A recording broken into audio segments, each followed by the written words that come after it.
Graça e paz a todos, sejam muito bem-vindos ao nosso canal. E no vídeo de hoje nós vamos falar de a pastora do Pix, tá? Ela está processando o pastor Anderson por algumas verdades que ele falou e que ela não aceitou muito bem. E eles se encontraram no tribunal de uma forma virtual, tá? E ele disse que ele não está falando da Renálida, mas ele está falando da suposta sacerdotisa, que isso dá direito a ele, como pastor, de falar dela como pastora. Ele não está falando como pessoa Renálida, ele está falando como a suposta sacerdotisa. Então, sem mais delongas, vamos para o vídeo, tá?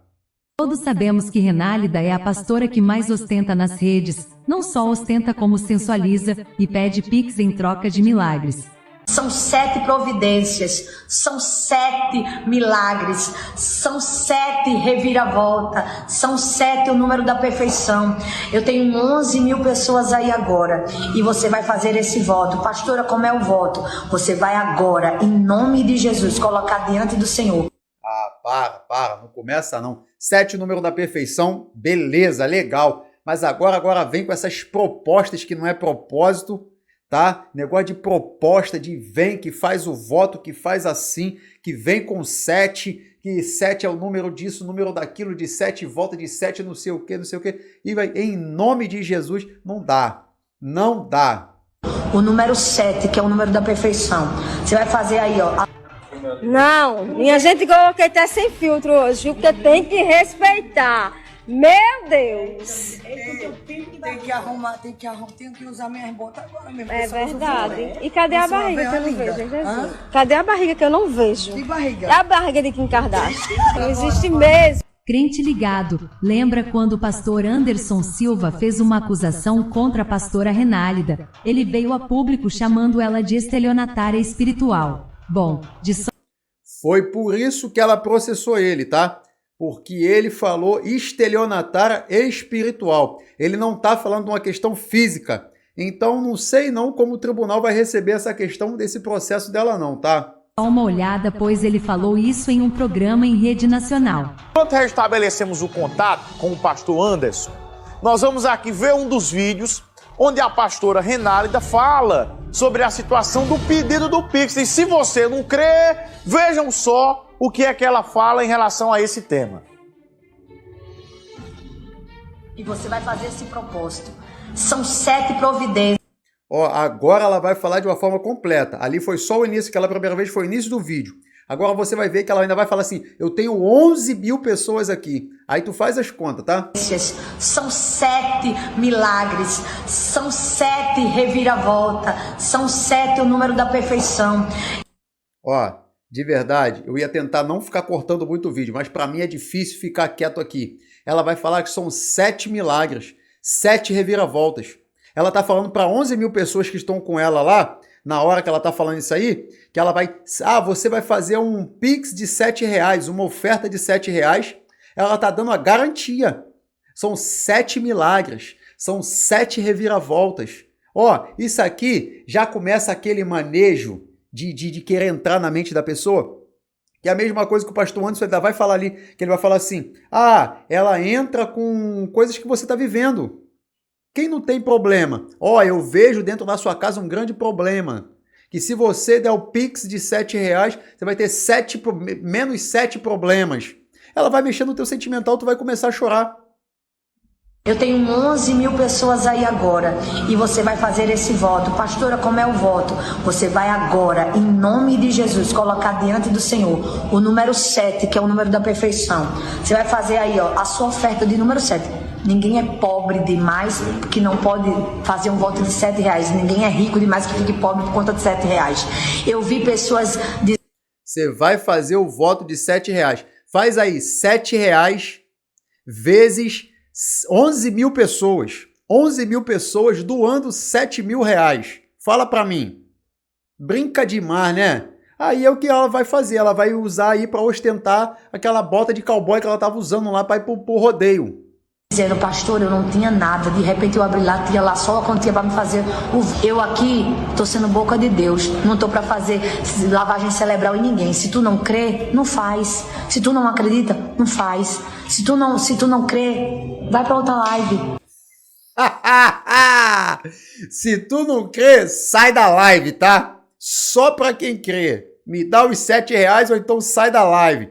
Vai brincar muito? Vou te falar, a Bíblia deixa muito bem claro, tá? Em João vai dizer assim, ó, o ladrão veio para roubar, matar e destruir. Tá falando desse tipo de gente aí, tá bom? Que só quer arrancar, só quer falar de dinheiro, só quer arrancar a oferta do povo para continuar bancando a sua vida luxuosa aí, tá bom? Então, ó, vamos abrir o olho, gente. Quando fala de o ladrão veio para roubar, matar e destruir, não tá falando do diabo, Satanás, demônio, Lúcifer, sei lá o que o povo mais usa de nome aí. Tá falando assim, ó, de falsos líderes, falsos mestres, tá? Roubadores, ladrões. Vai para outro lugar. Eu tô falando aqui para quem crê em profecia. Eu tô falando aqui para quem crê em propósito, para quem sabe o que é um propósito. Aqui eu não vou entrar no mérito da pessoa, tá? Eu tô entrando no mérito da pessoa que se diz pastora. Eu tô falando da pastora, não tô falando da pessoa. Então, se é Deus ou o diabo usando essa mulher, quando ela diz que profetiza, para uma verdade que ela acerta, agora ela tem 10 maneiras de te manipular. Então ela vai dizer, olha, eu vejo que tua mãe está doente. Aí se tua mãe estiver doente, tu já começa a chorar. Se tu chorou, ela pode pedir teu apartamento e tu vai dar. Do tipo assim, ó, eu vejo, igual eu vi, uma garrafa de cachaça na tua casa. Quem no Nordeste não bebe, macho? É verdade, viu? E é desse jeito mesmo, viu? E é desse jeito. Aí, eu vejo que você tá passando por um problema, aí realmente o cara tá passando por um problema, né? O cara cai lá. Eu tô passando por 30 problemas, eu vou começar a chorar. Aí a pessoa mete a mão no meu bolso, é assim que funciona o falso profeta. Ele fala uma verdade para falar 10 mentiras e conseguir o objetivo que ele quer. E ela se encaixa nesse perfil? Agora é o seguinte, a pastora meteu um processo. Presta atenção nisso aqui. Agora são eles lá, diante das autoridades da justiça aí, cada um para contar a sua versão. Ela levou 3 advogados, tá? Pastor Anderson foi com um advogado e mais uma vez deixar bem claro, como o pastor Anderson falou ali no vídeo, nós não estamos falando sobre a Renálida, nós estamos falando sobre a sacerdotisa, sobre a suposta pastora que ela se intitula aí, tá? Sobre a questão espiritual. E isso, nós como pastores, nós temos a legalidade de refutar esse tipo de coisa. Nós não podemos ficar calados e ser coniventes. Tá? Tem muita gente que vem aqui no canal e fala, vocês poderão falar mais de Deus do que sobre pessoas. Nós não podemos ficar calados em situações como essas, tá? E nós vamos nos posicionar, sim, em relação a isso. Processo nele, e aconteceu uma audiência online, onde nesta audiência o pastor Anderson desceu o cajado na mulher de doer mesmo. Anderson não se intimidou diante da juíza e falou tudo na lata. Se liga nisso aqui, crente ligado. A pastora Renálida, falando do objeto teológico, que assim, não é meu prazer, né, estar diante de Vossa Excelência para discutir o objeto teológico, porque acredito que é meu dever como pastor, assim como qualquer pastor ou padre, o dever de guardar sua doutrina, a verdade de sua doutrina. E a pastora Renálida, ela representa uma geração de falsos sacerdotes, principalmente no ambiente virtual, que por causa da baixa educação, principalmente do meu Nordeste, né, sou nordestino, usurpam da boa-fé de pessoas. Excelência, faz um respeito, né, Excelência? Não, doutora, ele está exercendo o direito de defesa dele. Mas não está sendo defesa. Eu não posso cercear. Tá, tudo bem. Muito bem, doutora.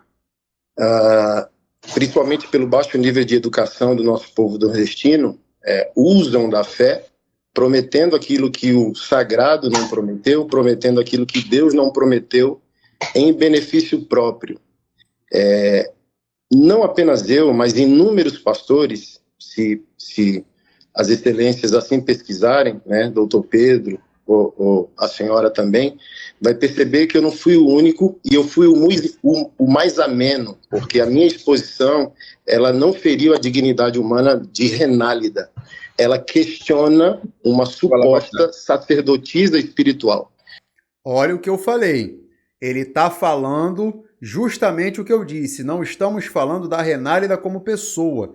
Nós estamos falando da sacerdotisa que ela se diz ser. Se ela se intitula pastora, carrega o título, né? Então ela tem que fazer aquilo segundo está escrito na Bíblia. Se ela não fizer, nós vamos refutar sim. Nós vamos combater, bater de frente sim, tá? Porque nós temos autoridade para isso, nós temos a legalidade para isso, tá ok? E outra, viu que ele falou? Faz parte de uma geração de falsos profetas. Gente, uma mulher que acompanha na equipe dela um cara que eles fizeram uma live aí, que o cara vai falar em línguas, fala Hadouken, do Street Fighter.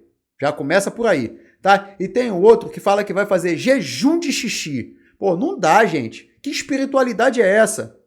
Não tem como.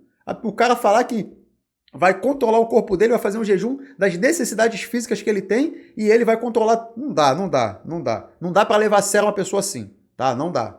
Então, toda a minha conduta não é para ferir, não foi para ferir a individualidade, né, dela, como pessoa, como cidadã. É um pastor questionando outra pessoa que se diz pastor. Porque se a senhora comparar a abordagem sacerdotal, doutrinária, né, assim como as excelências são senhores do saber jurídico, nós pastores somos senhores do saber teológico. Então, um juiz sabe definir o que é um falso juiz, assim como um verdadeiro médico sabe discernir um falso médico. Então, um pastor que está sendo fiel à doutrina evangélica, assim como o padre que está sendo fiel à doutrina católica, saberá o que é a verdade e uma mentira de alguém que diz professar isso. Então, inúmeros pastores foram agressivos com a pastora Renálida, chamando ela de estelionatária de fato para pior, chamando ela de Gretchen Gospel, a profeta sensual, uma sacerdotisa que se porta de maneira inadequada nas redes sociais. E eu abordei de maneira bíblica, teológica, respeitosa, discordando da pastora Renálida, é considerada no país, é só dar um Google ou pesquisar no YouTube, a pastora da ostentação. Então, ela faz o que ela faz, segundo essas críticas, trazendo para ela o ganho financeiro no qual ela ostenta com o dinheiro sagrado. E o dinheiro sagrado, para um verdadeiro pastor, é para cuidar dos pobres, dos órfãos, dos estrangeiros e das viúvas, assim como nós estamos lutando para fazer aqui no Distrito Federal. Então, eu, Excelência, estou aqui pleno de minha consciência, como pastor, como cristão, como cidadão brasileiro. Então, eu estou aqui disponível às duas realidades. Respeito o meu país, respeito o ordenamento jurídico, respeito a Constituição. Se as excelências acharem que o meu posicionamento teológico fere o ordenamento jurídico e fere a dignidade dela como cidadã, eu estou aqui disponível e submisso a arcar com as consequências do que falei. Mas a minha consciência de fé e pastoral e moral não me permite não crer dessa forma. Eu creio dessa forma e ela é verdadeira para mim. Assim como é verdadeiro para mim o ordenamento jurídico e a nossa Constituição, e se assim os magistrados entenderem que extrapolei o que é devido, estou aqui também para arcar com as consequências disso. Obrigado. Mas o que você quis passar para as pessoas com isso? Toda a Bíblia ela é embasada no confronto dos profetas no Antigo Testamento, dos apóstolos no Novo Testamento e do Senhor Jesus Cristo. E todos eles confrontaram os vendilhões da fé. Tá narrado nos 4 evangelhos que Jesus virou a banca dos mercadores, aqueles que faziam negócio do sagrado. Então, quando eu quis cunhar o termo estelionato espiritual, como um leigo, né, não conhecedor de todo o saber jurídico, o meu sentimento era uma maneira de definir um enganador da fé. Então, eu não quis imputar. Pois é crente ligado. Não sabemos se o pastor irá ganhar essa causa. Isso por ele ter usado a palavra estelionato. Aí vai depender da interpretação da juíza. Vamos aguardar. Agora que ele desceu a lenha com jeito. Isso não podemos negar. Comente aí a sua opinião. Então, gente, aqui eu já me encaminho para o final do vídeo, tá? Dentro disso, tudo que foi falado, nós temos o direito sim de nos posicionarmos. Nós não podemos ficar calados, ser omissos e coniventes, coparticipantes. Gente, é a mesma coisa como ele colocou muito certo ali. Um médico sabe definir quando uma pessoa se diz médico e não é. Da mesma forma, também, como a gente já viu várias pessoas aí que foram se passaram por policiais e não são, que policiais conseguiram definir que não eram. A gente também, como liderança, só que lembrando, tá? As pessoas que se dizem pastores aí, mas que não têm um embasamento bíblico, tá? Não tem estrutura para bater de frente ou se posicionar, tá? Muito cuidado com os seus posicionamentos, tá? Esteja disposto a se defender, embasado naquilo que a Bíblia diz, para defender a sua fé cristã, tá bom? Então, que Deus abençoe a sua vida. Curte, comenta, compartilha, nos siga aí no nosso canal, deixe o seu like para que possamos continuar postando os nossos conteúdos e a gente não vai deixar de colocar o nosso posicionamento, mesmo recebendo às vezes alguns comentários desagradáveis, mas a gente vai permanecer na luta, tá? Deus abençoe a sua vida.